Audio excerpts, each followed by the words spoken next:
Hello everyone, welcome back to another OTD Military History reaction video. Today we are going to be looking at a new video from the Legion magazine, which is from the Royal Canadian Legion. Present all different types of military history connected to Canada. This one's looking at the Scheldt Campaign. So we've reached the time of the 80th anniversary of the Scheldt Campaign. This is obviously a very well-timed video to line up with the 80th anniversary of the campaign. So it's narrated by Colby Smulders, probably known to most people as Robin from How I Met Your Mother.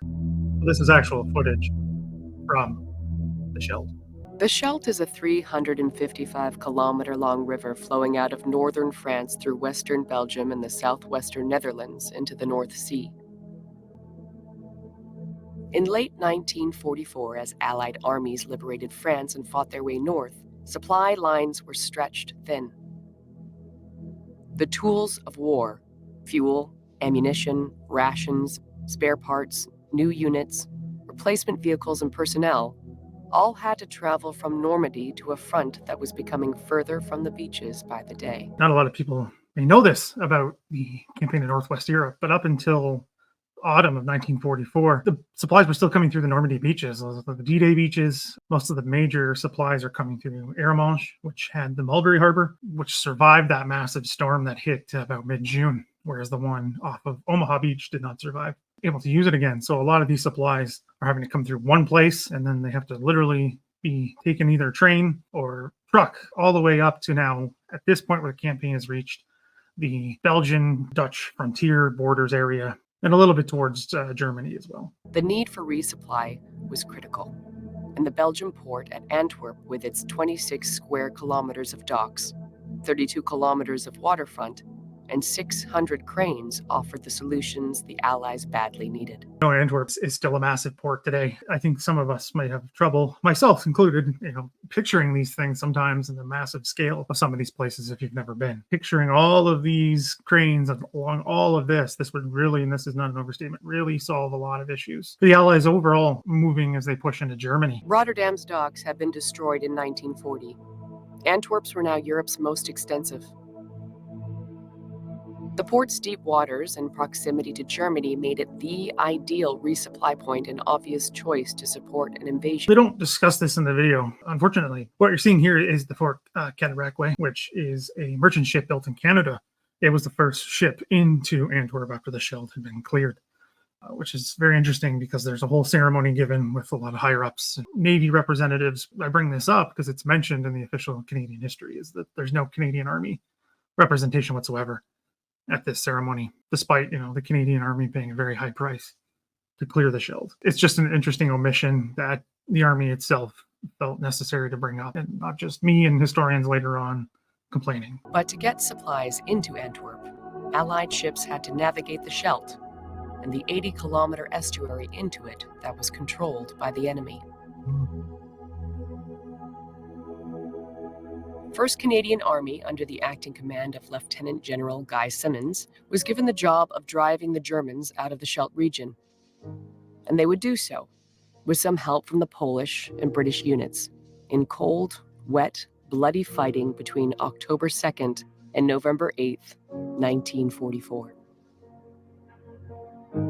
It had already been a long, hard slog just getting here. The Canadians under Simonds' predecessor, Lieutenant General Harry Creer, had covered the Allies' left flank during the 3-month advance from the D-Day beaches.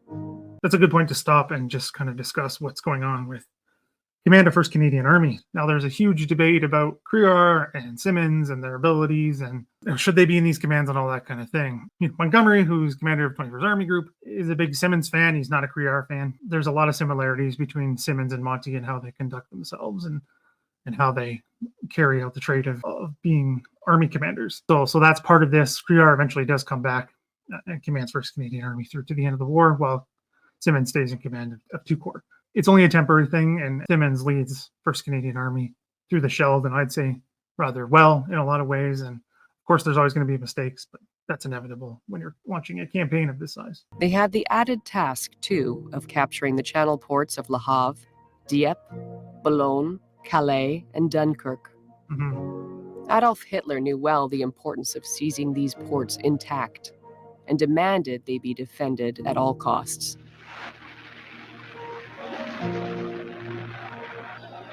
These battles tied up resources on both sides. Upon their withdrawal from Antwerp, however, the retreating Germans failed to destroy its coveted port facilities. On September 4th, the British 11th Armored Division followed Belgian resistance forces in, seizing the near fully functional docks in 2 sets of massive locks. However functional, though, a port is useless if there's no way into it. And while the British were standing firm at Antwerp, the Germans were reinforcing units downriver on the South Beveland Peninsula and at Walcheren Island further west. So right, this is after the breakout in Normandy, and the Allies push extremely fast over the Somme and get into these border areas of Germany. This is another huge debate that will go on possibly forever about what British 30 Corps should have done. They get to Antwerp and cure most of the harbor facilities intact, untouched, basically because of the speed of the advance. The Germans aren't able to do anything. However, what's not done is push past Antwerp. What is happening is a pocket is developing on the south bank of the Scheldt, and the Germans hold the rest of these islands in the Scheldt, but most important one is Walcheren. So that's a massive debate of what should have been done. There's a pause that is ordered. We'll see why in a second this pause was ordered. They controlled the 80-kilometer-long estuary on which access to the port depended. The north shore was in enemy hands. Half the length of the south shore was occupied. Wresting the area from the Germans would be a hellish affair, largely fought by an under-strength, under-supported army over flooded plains, open ground, and formidable obstacles, namely canals, floodplains, and a narrow causeway. The Scheldt would become one of the most bitterly fought campaigns of the war in Northwest Europe. Canadians who fought here in the Scheldt campaign, many of them said this was the worst campaign they fought in. They fought in Normandy, also places like the Reichswald or Rhineland, which is German homeland territory, and they're fighting hard for it. And this is still seen as worse because, like I said, it's cold, it's wet, constantly. There's no way to get warm or dry. Food is covered in mud. Everything's covered in mud. Very reminiscent of the trenches of the Western Front in World War I. But Field Marshal Bernard Montgomery's attentions were elsewhere.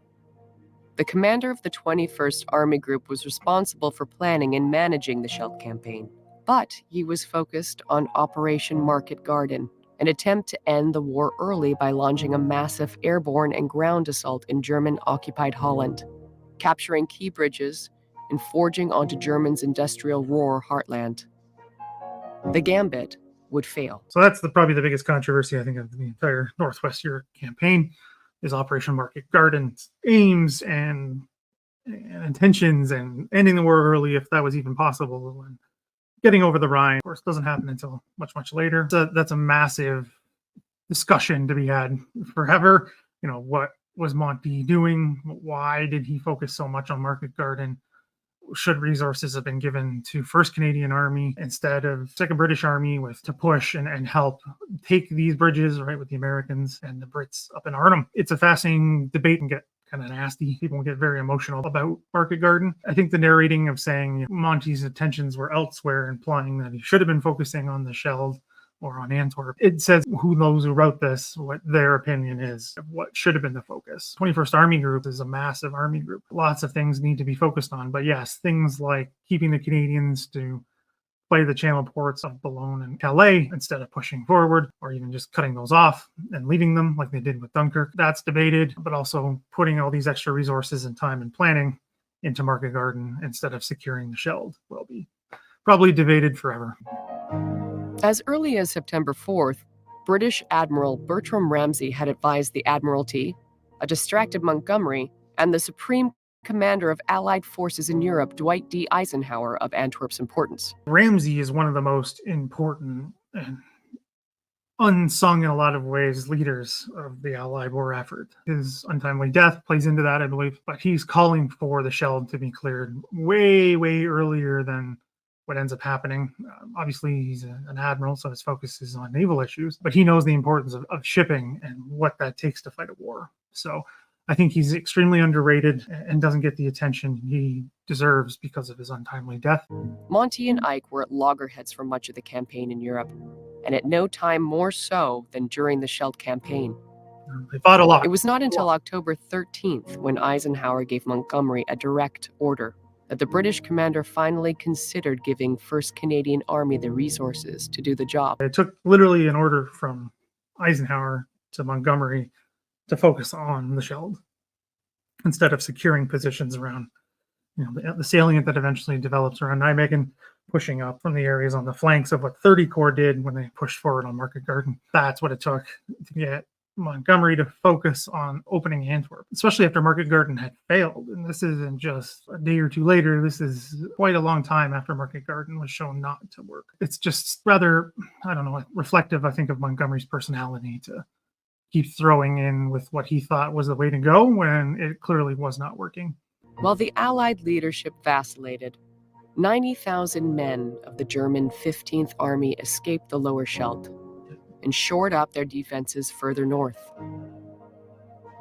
To further complicate matters, 1st Canadian Army's Commander Creer had taken ill and had been shipped off to England. Simmons, who had been commanding 2 Canadian Corps, took his place. Opening the Scheldt estuary involved 4 main operations: clearing the area north of Antwerp and securing access to the South Beveland Peninsula, clearing the Breskens Pocket north of the Leopold Canal and south of the Western Scheldt, capturing the South Beveland Peninsula north of the Scheldt and east of the Walcheren Peninsula, and finally, capturing Walcheren Island. As you can see from that quick breakdown, this is a complicated campaign. It's not just one part or the other. It's not just securing some smaller ports on the Scheldt itself. It's having to clear out a pocket of German troops pushing north of Antwerp. That causeway connects Walcheren Island. Is going to come up again in the video, but it's an absolutely brutal fight towards the end of October. Costs a lot of casualties for this very narrow area that needs to be taken. It takes a seaborne attack in the form of Operation Infatuate on Walcheren's western end to help that advance play out. It's not an easy one, especially with this 15th Army. Lots of discussion about pushing north of Antwerp because of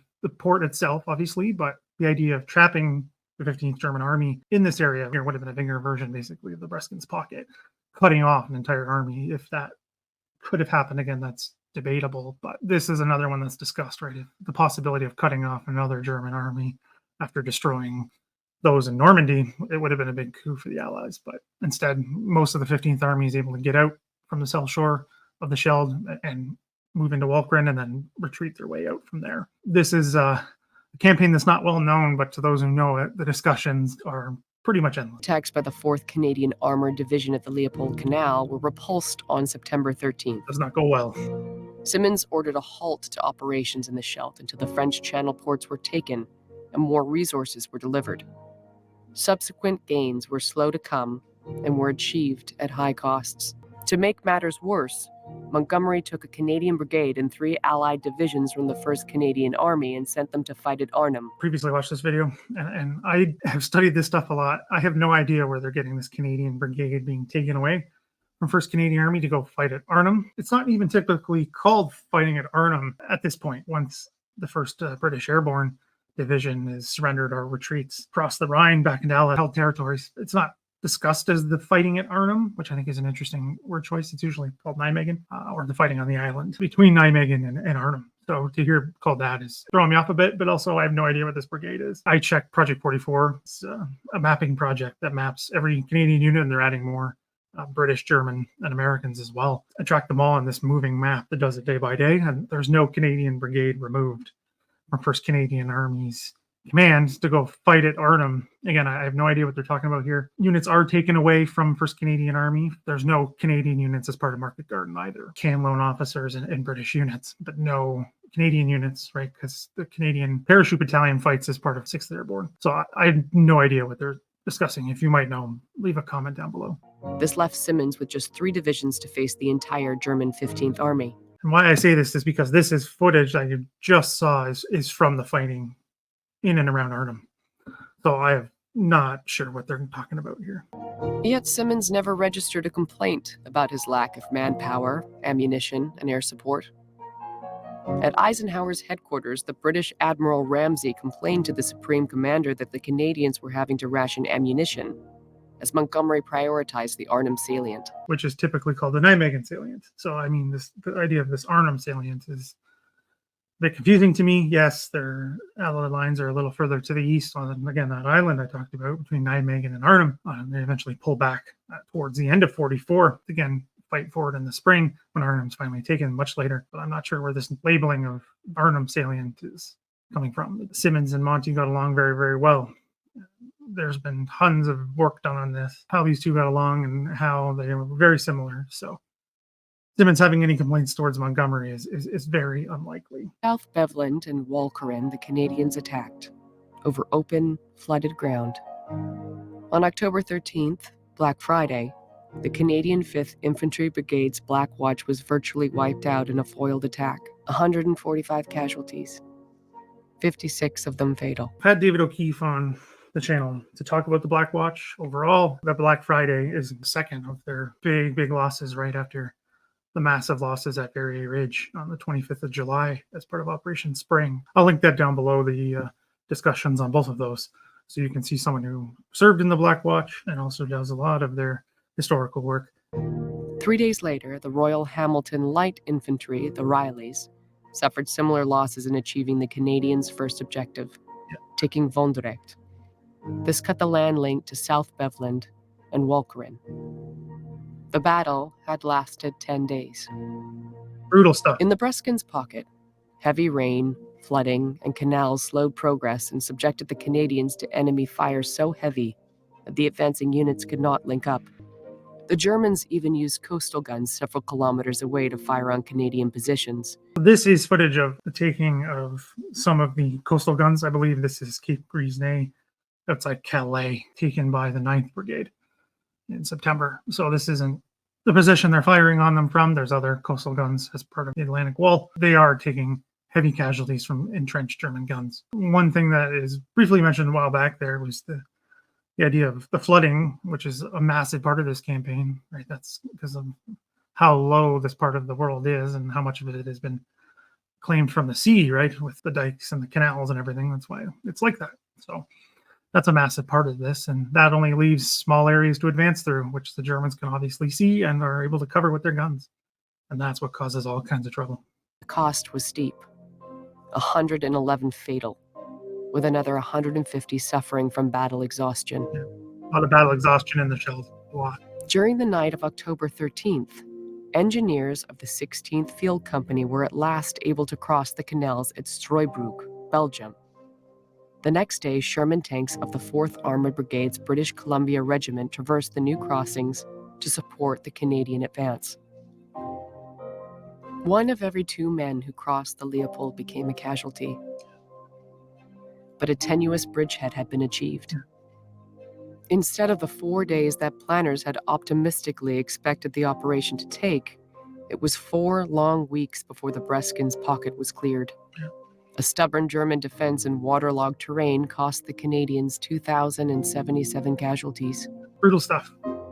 By October 31st, all land surrounding the Scheldt estuary had been cleared of German control, except for the Walcheren Island, where coastal batteries commanded the approaches to the waterway and access to the ports at Antwerp. Allied aerial bombing had killed many civilians and breached Walcheren dikes. The central part of the island was flooded, and the German defenders had taken to high ground on the perimeters and in the towns. The idea to bomb the dikes was actually Simmons. His idea to use the natural conditions supposedly to the Allies' advantage. It doesn't actually work out that way. It works for the Germans' advantage because they are the ones on the ground. They have the ability to take the best positions and then sight the approaches with their guns. So that causes all kinds of trouble.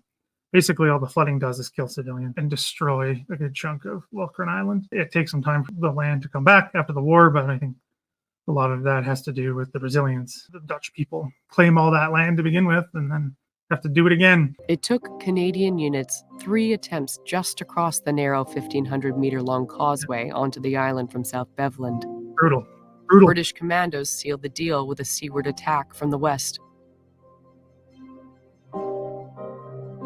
The Calgary Highlanders suffered 64 casualties in 3 days of fighting at the Walcheren Causeway. Le Regiment de Misener had 1 fatality, and 10 were wounded. After Black Friday, the Black Watch took 85 more casualties by November 1st. the bulk of them on the causeway.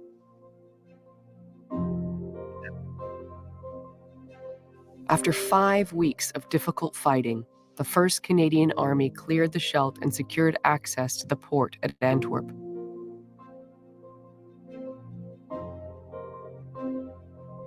The Scheldt Campaign cost the Allies 20,873 casualties. That's a lot. Their sacrifice has not been forgotten. Dutch schoolchildren tend their graves.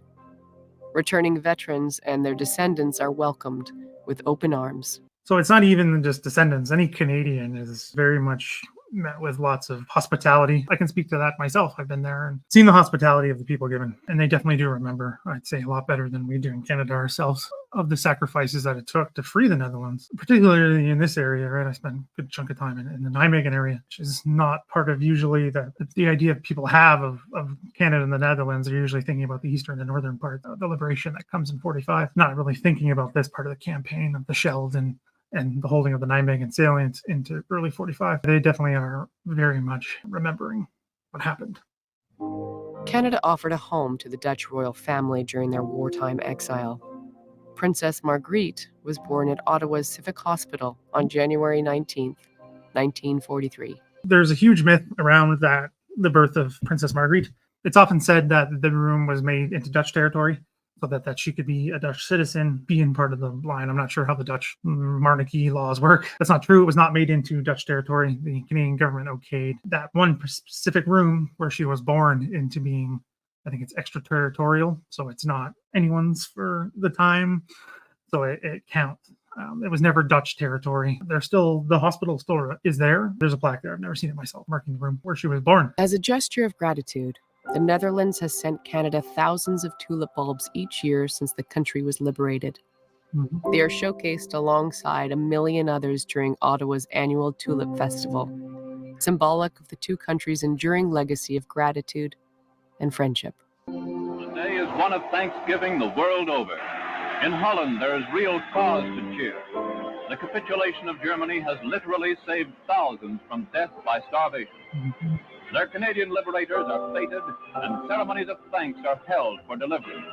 Line there of literally saving people from starvation was accurate. The Dutch were subject to what was called the Hunger Winter. I have a video on this that I'll also link down below about Market Garden. I also have another video connected to it as well. So what happened during Market Garden is the Dutch government in exile called on strikes to happen, particularly of the Dutch railway system. So that the thought was that would slow Germans' ability to reinforce areas throughout the Netherlands and help Market Garden. Obviously, it doesn't work. Was he the Rijkskommissar of the Netherlands? Seizencourt was a awful human, and he's hung for his war crimes after the war. Decides to shut down all transportation as a result, and people start to starve to death. The stories of the Hunger Winter are absolutely heartbreakingly awful of what it came to, and it's still very much a living memory in the Netherlands, and one that still permeates that country. But it's not something to be forgotten in all of this. The Hunger Winter is, to me, other people can disagree with me if they like, but the Hunger Winter is a direct result of Market Garden.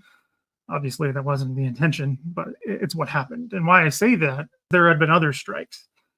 It wasn't the first one. It's not like that was the first one. It had been done throughout the occupation, but nothing came close. I mean, there's obviously repression and killing. People are sent to the camps and things like that, but nothing like what was done with, shutting down the transport across the country.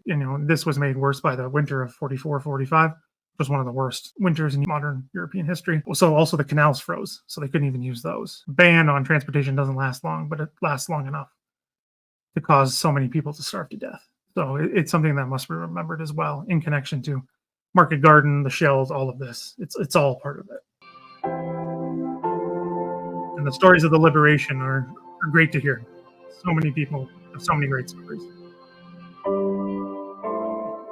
Because in this country as well, we hear them because a lot of people emigrated to Canada after the war. A lot of women married Canadian service personnel and became war brides and came to Canada. So a lot of people are alive because of those people who came here after the war. So, and I've known a few people whose parents were Canadian safe soldier and Dutch war bride. So it's a big part of Canadian society now as well, is hearing these stories of the hardship of the Hunger Winter and the Allied airdrops of food later on with Operation Mana and Chowhound. Those stories are fantastic to hear. I will link the original video down below, looking at the Battle of the Scheldt from the Legion magazine. They've got all kinds of other videos. If you haven't seen them, I do recommend checking them out. They are very interesting, covering a lot of the major Canadian campaigns. It's important to keep memories of the Scheldt going and knowing what this campaign meant to the Canadian forces and the Canadian Army specifically. If you enjoy my work on the channel, please consider becoming a patron. Everything's linked down below. You get lots of benefits like early video access, and I share all kinds of research and things I'm always doing that I don't share elsewhere. So check that out and help support the channel.